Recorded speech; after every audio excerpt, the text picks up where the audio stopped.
Oke, hari ini kita akan memberikan tutorial memasang keyboard, tombol keyboard untuk seri A2159 ya. A2159 bisa dilihat di sini. Ini klipnya, ada yang modelnya dia seperti kait di bawah dan ada yang modelnya seperti cepit bagian atasnya ya. Nah, cara untuk memasangnya adalah seperti ini.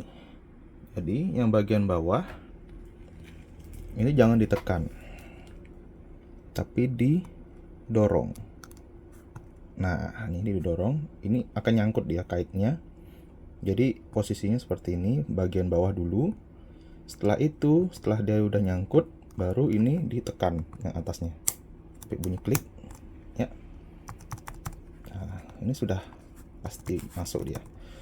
Kalau ditekan bagian bawahnya, pasti akan patah.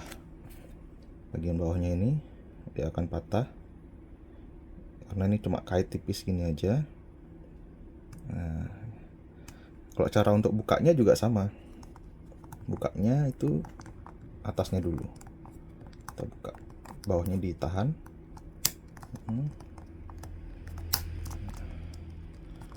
Oke, dan dilepas. Gampang banget kan? Yang penting tidak salah urutannya. Kalau salah urutannya pasti akan patah. Kita coba masukkan lagi. Ya, sudah nyangkut. Baru ditekan. Oke. Semoga bermanfaat. Untuk beli tombol keyboard seperti ini untuk Mac, berbagai macam Mac yang butuh, bisa langsung order di Teknobits ya. Linknya nanti saya akan taruh di deskripsi, atau bisa cari di Tokopedia, toko Teknobits. Oke, semoga bermanfaat. Sampai ketemu lagi di video selanjutnya.